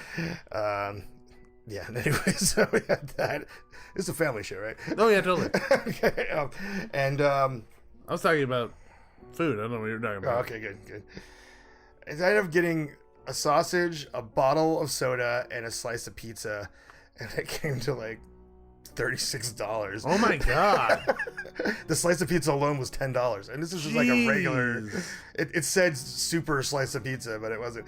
So I'm like, Well, it's super to them. Don't judge them. sorry. Yeah, well. I don't know, man. I'm like, I hate to nitpick over that, but I mean, it is what it is. It's an experience. The whole place is the experience. Yeah. So this plays a really large part in some people's experience and happiness in being at that event and guest satisfaction. For sure. I mean, once you're there, like, you're not near anything else. Yeah, like you can't. It's not like you can leave and get McDonald's and come back in and be munching on a Big Mac in front of like the captain. You can't do that. You have to buy the food that's there. You have to buy the water that's there. So it's like you're held captive to buy this expensive food or just starve until you get out and go to 7-Eleven. Right, Stoner's paradise. Which is it's nowhere near anything. You take, It's like 15 minutes in there 7-Eleven. I would know because I hunted it out. Right. Yeah, you gotta have some stuff in your car in a cooler when like just waters like waiting for you to get back. In general, I feel like that situation could be significantly better, like way better. And I don't know why the prices are so high. I don't know why they don't have water fountains. Like I don't know any of those reasons. Right, and also there's porta potties. They don't have access to restrooms, so that could be an issue. And they're in the dark too. Yeah, well, I mean, you don't want to see the insides of them anyway. Yeah, I so, guess so. Yeah, you're better that. off. There's that. Better off not knowing what it looks like. Right. Trust me. But yeah, anyways. But overall, I mean, just the atmosphere. It's always this kind of twisted carnival atmosphere. Always tons of characters around. We experienced the ice bar. How was the ice bar? It was fun. It was just another logistic thing that was odd. They only let 4 people in there once. Mm-hmm. So we're waiting, and when we got in line, we're like, oh, there's only like a few people in line. Mm-hmm. And then we waited like so long to go inside because then we realized we're like, oh, because they're only Letting a certain amount of people each time. yeah. Now, it's hard liquor, correct? That's hard liquor in there? Yeah, it's flavored vodka, and essentially it's before you even go in, you buy either 4 or 2 shots. Were they full shots or were they quarter shots? They're quarter shots. They weren't like Okay, shots. yeah. That So go to the that's bar. do they preface it with these are quarter shots, or do they just say this is a vodka tasting? They just say vodka tasting. Yeah, okay. So I have a huge issue with this, and I had an issue with it last year, is they did not specify how much you're getting or what it is. They just tell you it costs this much. And I feel like the amount of alcohol you're getting is not worth the money that you're paying for it whatsoever. I don't know, how much is it? I don't even know. I forgot how much it was. I completely forgot how much it was. I guess I could look it up on here, like under experiences. But They probably don't have the price of that on there. They probably don't have the price. That seems there. like you'll find out when you go there kind of Yeah. price. Well, do you think it would be pub and grub, or do you think it would be entertainment? I feel like it would be pub and grub. Yeah, that's probably Pub and grub. Yeah, I just remember the Barrel Room, Compass Bar, Crime Door, Gallows, Ice Cave. Here it is. Yeah, it just says it. Oh wait, yeah, at the Intrepid Maze. That's all it says. Info to come. That's all it says. Oh, it's coming. Yeah, it sure is. Last day. Yeah, I just remember the price being really expensive for what it was, and I remember being in there, and the girl was pouring the shot. She poured a half shot and poured it back into the bottle and re-poured it to give us less. Really? Yes, and to me it was just an outrageous experience, and like. Yes, it's cool to be in a Zero Below bar, whatever it is, things made of ice. Yeah, but it's not. Jesus Christ. It's not worth it to me. It's not worth it, and I think it's outrageous. I think it's completely outrageous, and that's just me just being honest. You know, I'm not mad about it. It's just I don't think it's worth it. And like if somebody's going in there to have a drink, I'd rather just go buy a beer. Oh yeah, that's not it's just a novelty thing. It's definitely not like. Yeah, it's extremely novelty driven. It's not not in any way, shape, or form is a way to actually get like a good drink. There are like actual, ice bars in places around the country. Vegas. Yeah, Vegas, Orlando, like that. This is not that. This is not that. It is an ice room for tasting of vodka, and that's it. Yeah. It's a very, very small tasting. Like, you add it up, it's not even like a full shot. Like, it's very, very, very little.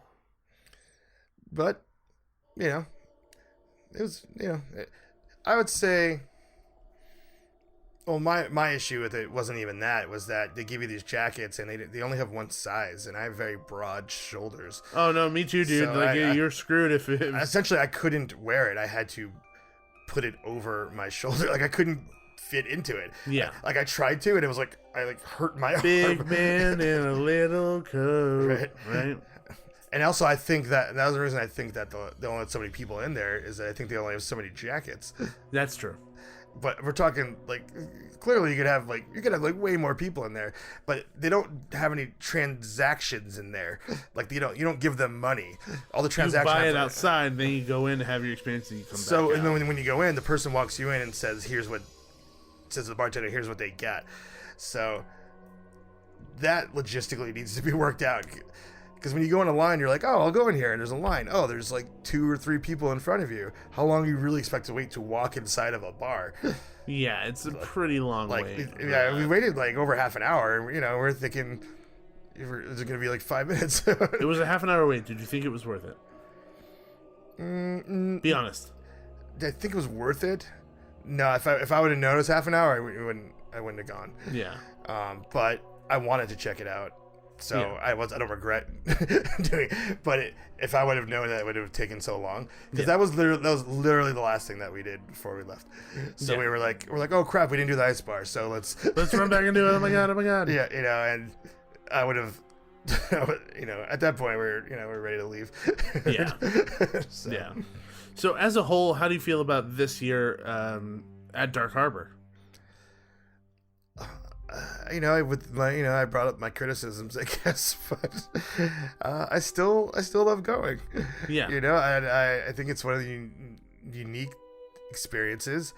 I think it's the haunt I've gone to the most. Like, yeah. I don't know why or how, but it just seems to work out that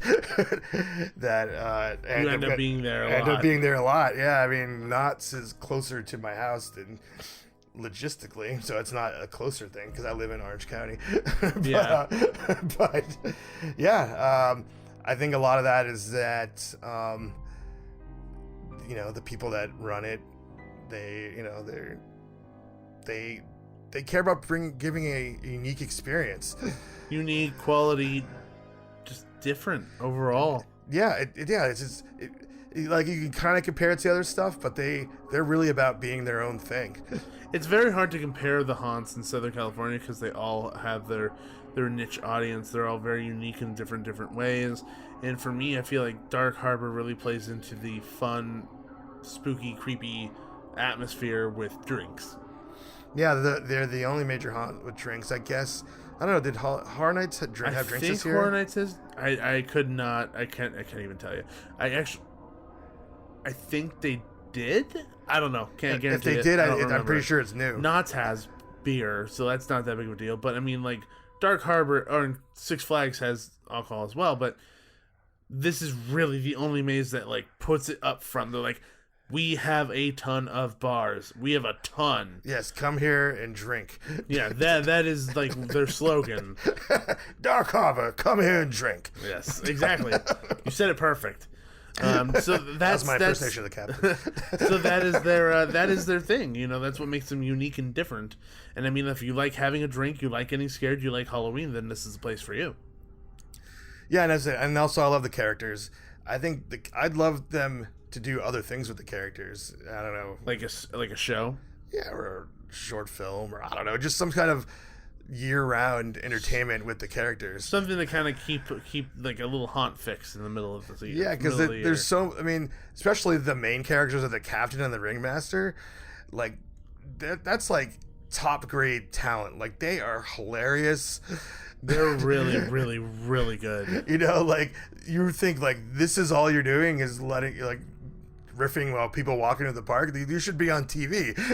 You know, like. Yeah, they're pretty great. They're pretty amazing actors that on the, like, the drop of a dime can make fun of you more than anybody else could.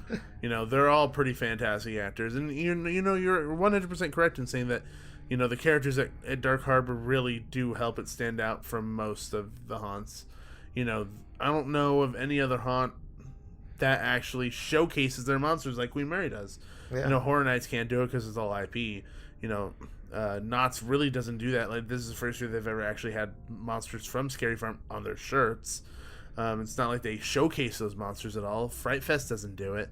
So Dark Harbor really leans hard into their history and those characters too, which I love them too. I think they're fantastic. Yeah, and I'm not going to proclaim to be I know all the history. This was told to me by my friend Josh, the person that's seeked out all those bars. All the bars. But he's also a history buff, and last year he was on my show talking about Dark Harbor, and he was just like schooling all of us on the backstories of all the haunts, and I literally had no idea. So there you go. And after that, it really enhanced the whole experience to me. I was like, oh, this isn't just random stuff. Like, this is based on real crap that happened on this ship. Yeah. Except for the voodoo priestess. I'm pretty sure she's not involved any way, shape, or form. All that and circus, you know, you gotta give it a pass. But give it a pass. Don't care. Oh, They're yeah, because awesome. the voodoo house was there for a while, but Yeah. they kept the priestess, so that's nice. Yeah. And I did see Gail. I do love Gail. Why are you so in love with Gail? I don't know. She didn't talk last year. I mean, this year. Last year, she was like trying to pick me up. Like, she was like, "Hey, what are you doing later?" Like Odd. Like trying to get me to. Well, she was trying to get me to get and follow her inside the maze. Oh, really? Yeah. That's awesome. Yeah. That's so cool. Yeah, but this year she didn't talk at all. So I thought, is that a new direction for Gail? Well, I wonder if she was gonna make you go front of line in the maze and like have you follow her and be like, go that way, and then you actually go through the maze. That would have been awesome. Yeah, it ended up not happening since my girlfriend Shannon was standing right there, shutting it down. Oh no, Shannon! She's like, yeah, maybe I'll see you later. And Shannon's like, nope, no, you won't. And then she's like, yeah, we will. Don't worry. So I don't know if she literally was going to lead me onto the maze like you said. I had no idea what was going to happen. That would have been really cool. But anyway, it sounds like you had a really good time at Queen Mary's Dark Harbor this year. It sounds like they upped their game big time when it comes to their mazes, but it also sounds like their overall package hasn't really changed. But not too much, but yeah. But like, if you're going to go to if there's been any year to go to Queen Mary, it's this year. Yeah, because for sure. How drastically different the experiences are. Yeah. If you've gone before, and you're like, it's going to be a different thing, but I think that this is a step in the right direction, and I think they're going to keep moving towards improvement. I mean, I think the first step, from what I hear with Jon Cooke being a consultant here, is let's get the existing mazes up to par, and I think in the future we're going to see some new experiences that are just going to blow us away, because they're just, you know, there's no limits, or there's no constrictions. I mean, on on how they can be. I have advice. How about you shut down 2 out of the 50 bars? Then you'll have enough money to build a new maze completely. Maybe, I don't know. Maybe, I don't know. Anyway. But anyway, thank you so much for coming on the show to talk about Queen Mary's Dark Harbor and your experience and all the cool things they have to offer this year. It has been my pleasure. You're a gentleman and a scholar, my friend. Thank you. Please plug your 10 million podcasts. Well, everything is all at creepykingdom.com. We're all on one feed. We don't have like a different feed for a different podcast. Liar. So it's, you can just search Creepy Kingdom wherever you listen to podcasts. You can check them out and follow us on social media, and where we're just going to stuff all the time, especially this Halloween. We're just covering events and anything spooky and you have creepy. Great coverage. Thank you. Yeah, we've been going hard, so we're hard in the paint. Yep. But we're having fun. Good. Thank you again, my friend. My pleasure.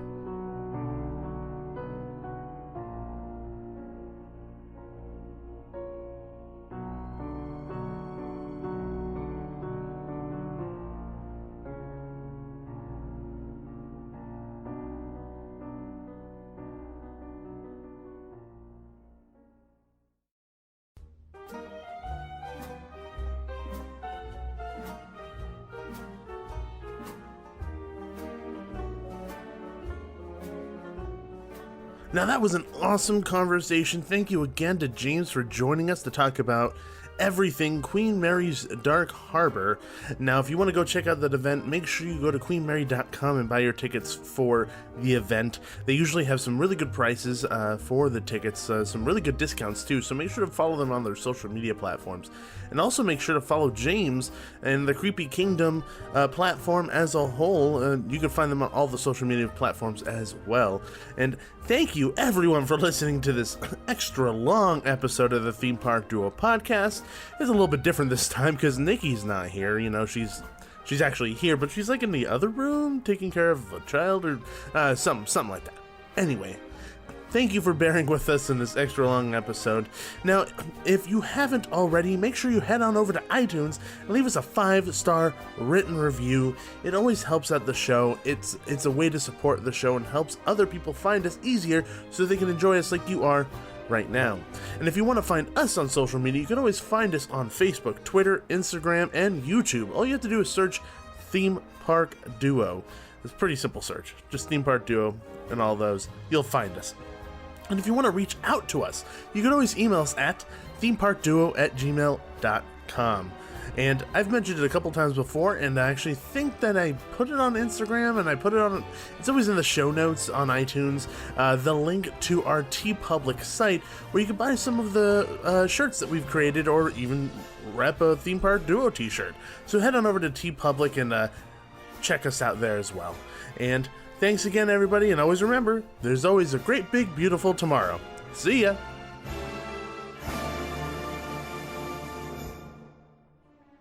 Thanks for riding with the Theme Park Duo. Make sure to gather all your belongings before the end of the podcast. Bye-bye.